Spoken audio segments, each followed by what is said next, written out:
내가 복음을 부끄러워하지 아니하노니 이 복음은 모든 믿는 자에게 구원을 주시는 하나님의 능력이 됨이라. 먼저는 유대인에게요 그리고 헬라인에게로다. 복음에는 하나님의 의가 나타나서 믿음으로 믿음에 이르게 하나니 기록된 바 오직 의인은 믿음으로 말미암아 살리라 함과 같으니라. 아멘. 오늘 그 16절에 보면 바울은 내가 복음을 부끄러워하지 아니하노니라고 말합니다. 왜 그랬을까요? 왜 복음을 부끄러워하지 않는다는 말을 했을까요? 아마도 복음을 부끄러워하는 사람들이 있기 때문이 아닐까요?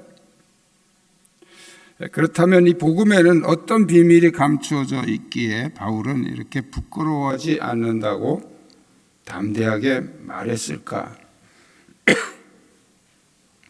사도 바울은 이 편지에서 복음의 본질과 그 능력에 대해서 강력하게 증언하고 있습니다. 이 말씀을 통해 우리는 복음의 참된 의미와 그 영향력, 그것을 깊이 이해할 수 있기를 주님의 이름으로 축원합니다. 우리 한번 따라 하시겠습니다. 복음은 하나님의 능력입니다. 자, 바울은 내가 복음을 부끄러워하지 않는다 라고 말하면서 그 부끄러워하지 않는 첫 번째 비밀이 바로 복음은 하나님의 능력이기 때문이라고 얘기를 합니다. 복음은 단순한 메시지가 아닌 하나님의 능력입니다. 바울은 이 복음은 모든 믿는 자에게 구원을 주시는 하나님의 능력이 됨이라 이렇게 선언하고 있습니다. 이것은 복음이 단순한 철학이나 도덕적인 그런 가르침이 아니라 우리의 삶을 변화시키고 구원에 이르게 하는 살아있는 능력임을 말씀하고 있습니다. 구체적으로 복음은 어떤 능력이 있을까요? 첫째는 복음은 죄의 속박에서 우리를 자유케 하는 능력이 있습니다. 바울은 로마서 8장 1절 2절에서 그러므로 이제 그리스도 예수 안에 있는 자에게 결코 정죄함이 없나니 이는 그리스도 예수 안에 있는 생명의 성령의 법이 죄와 사망의 법에서 너를 해방하였음이라 이렇게 선언하고 있습니다. 죄와 사망의 법에서 우리를 해방시키는, 우리를 자유케 하는 이 능력이 바로 복음의 능력인 줄로 믿습니다. 두 번째 능력은 바로 복음은 우리의 상한 마음을 치유하시는 능력입니다. 이사야서 61장 1절에서 성령이 임하시면 마음이 상한 자를 고치며 포로된 자에게 자유를, 갇힌 자에게 노임을 선포한다고 말씀하고 있습니다. 마음이 상한 자를 고치신다.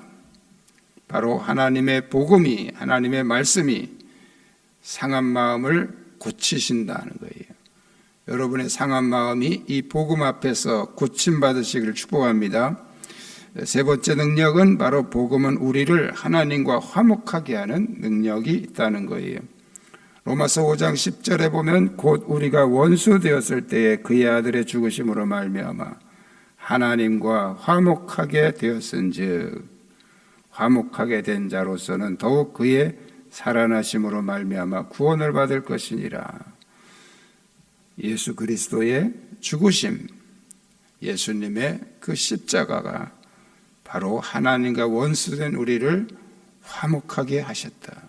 바로 복음은 우리를 하나님과 화목하게 하는 능력이 있다는 것입니다.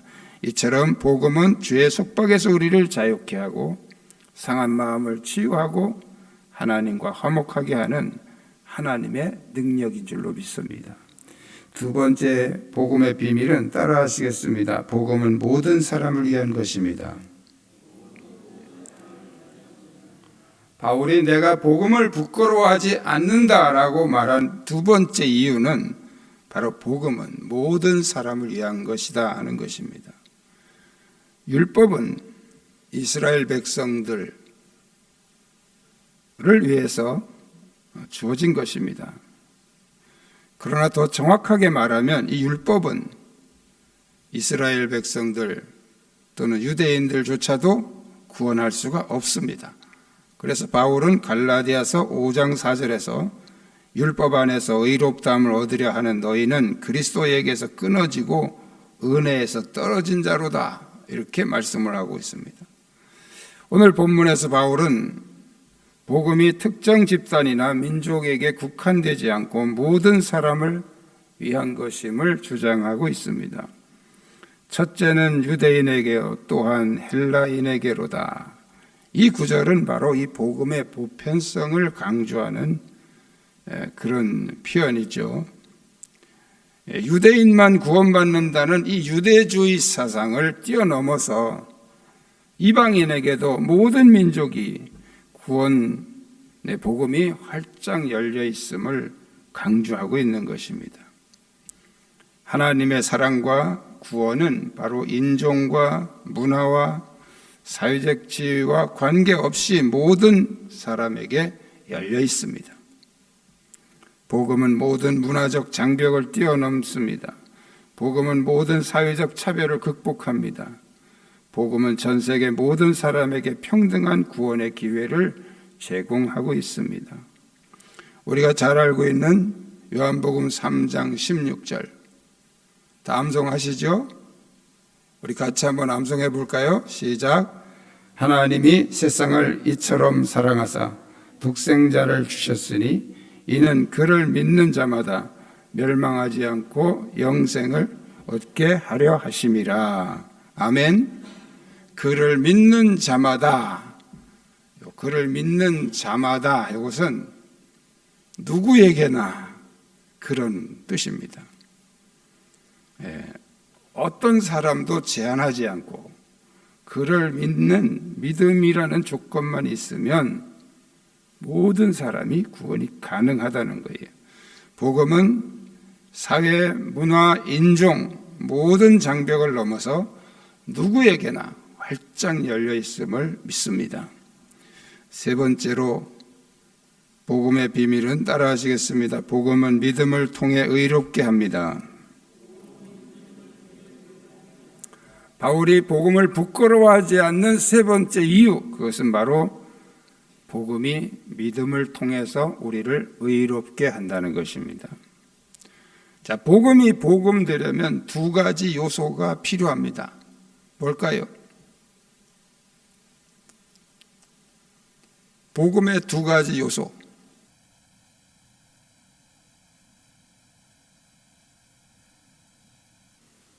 옆 사람한테 물어보세요. 도대체 그게 뭐유? 하고 물어보시라고. 따라합시다. 말씀. 다시요. 말씀. 믿음. 의외로 쉬운 거였는데 막상 물어보면 뭘 말하는 걸까 갈등이 되죠. 첫째는 복음이 복음되려면 첫째는 말씀이, 두 번째는 믿음입니다. 자, 여러분 옥수수 좋아하시죠? 옥수수. 그 옥수수 씨앗을 책상 위에 올려놓으면 싹이 납니까? 안 납니까? 궁금하신 분들은 오늘 집에 가셔서 옥수수 씨앗을 책상 위에 올려놓고 뚫어지게 쳐다보고 보세요. 한번. 하루, 이틀, 3일, 일주일, 한 달, 몇 년이 가도 절대 싹이 나지 않습니다. 그러면 그 옥수수 씨앗 속에는 생명이 있습니까? 없습니까? 예? 생명이 있는데 왜 싹이 안 납니까?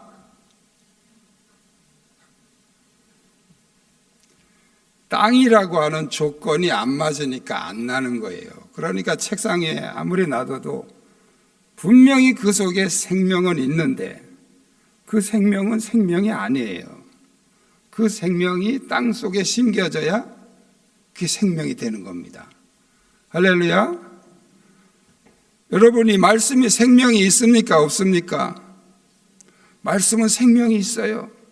근데 이 생명이 있는 말씀을 그냥 가만히 책상에 올려두면 생명이 아니에요. 그러니까 우리가 말씀만 가지고서 이게 복음이다 그렇게 말하면 안 되는 거예요. 복음은 그 말씀, 생명 있는 말씀이 우리 안에 들어와서 정착될 때 그게 복음이 되는 거예요. 근데 그 우리 안에 어떻게 들어오냐고요. 그 말씀이 우리 안에 들어오게 하는 통로가 믿음이에요. 믿음. 할렐루야. 그래서 말씀이 믿음으로 내가 받아들일 때 거기서 생명이 일어나는데 그걸 우리가 복음이라고 말하는 거예요.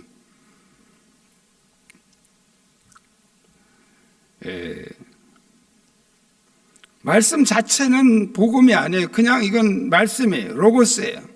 근데 그 말씀을 내가 받아들이면 그게 내 안에서 생명을 일으킨다. 복음이 된다는 거죠.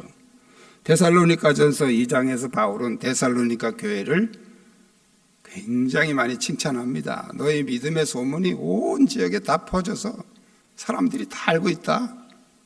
내가 너무 마음이 기쁘다.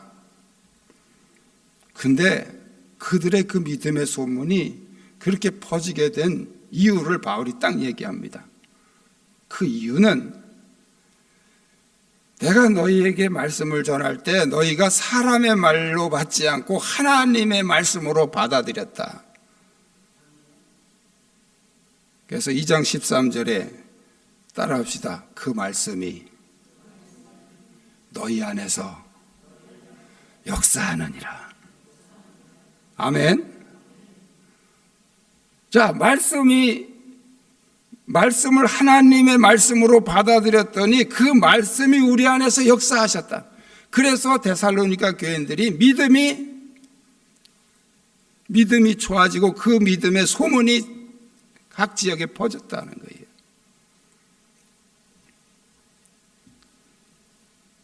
그게 복음입니다. 말씀을 하나님의 말씀으로 받아들여서 그 말씀이 내 안에서 역사하시게 해야 그게 그때부터 이제 복음이 되는 거예요.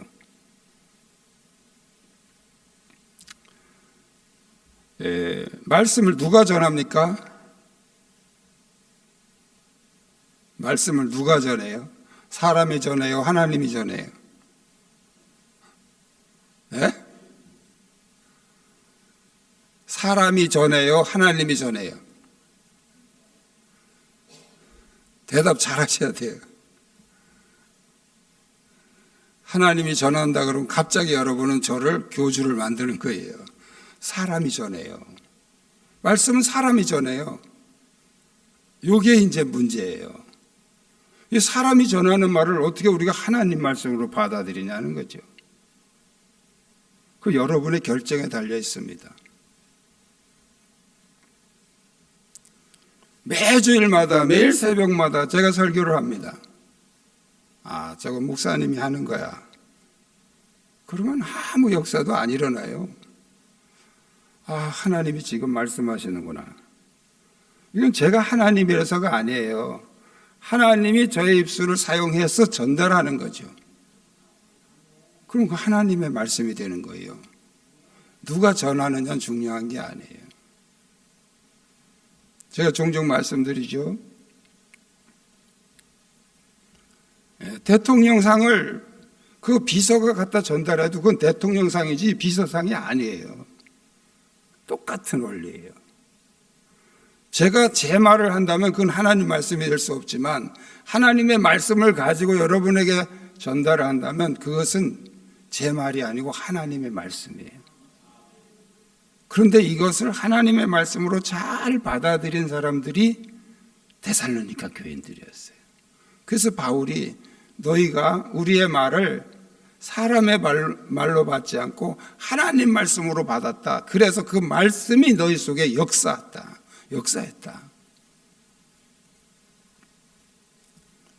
다시 말씀드리면 말씀만 있어도 안 되고 믿음만 있어도 안 됩니다. 말씀이라는 씨앗이 믿음이라는 밭에 심겨질 때 그것이 복음이 됩니다. 그러므로 바울은 복음에는 하나님의 의가 나타나서 믿음으로 믿음에 이르게 하나니 기록된 바 오직 의인은 믿음으로 말미암아 살리라 함과 같으니라. 하나님의 복음에는 하나님의 의가 나타났다. 그 말씀을 믿음으로 받아들일 때 우리에게 생명과 구원의 역사가 일어나게 하시는 그 근본적인 것이 뭐냐면 하나님의 의라는 거예요. 하나님의 의로우심이 말씀을 믿는 믿음을 통해서 우리에게 생명을 주시는 그런 은혜를 주신 것이다 그 말이죠. 그러니까 말씀을 믿을 때 우리가 구원받는다는 거 그게 그 누구 때문이냐? 하나님의 의 때문이다. 하나님이 그렇게 하셨다는 거예요.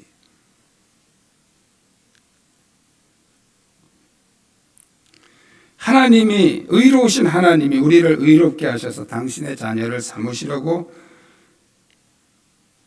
믿음을 통해서 의롭게 하시는 이 복음의 길을 열어주셨다는 거예요. 그러므로 복음은 우리의 의로움이 아닌 바로 하나님의 의를 드러낸다는 것입니다. 그리고 복음은 우리로 하여금 믿음으로 믿음에 이르게 하나니, 즉 믿음으로 살게 한다. 그래서 오직 의인은 믿음으로 말미암아 살리라. 이렇게 바울은 결론을 내리고 있습니다. 사랑하시는 성도 여러분, 복음의 비밀은 바로 이것입니다. 복음은 하나님의 능력이며 모든 일을 위한 것이고 또 우리를 믿음을 통해 의에 이르게 합니다. 이 놀라운 복음의 메시지를 여러분의 삶 속에서 날마다 경험하며 살아가시기를 축복합니다. 그리고 이 복음을 부끄러워하지 말고 담대히 전하는 그리스도의 증인이 되시기를 주님의 이름으로 축원합니다.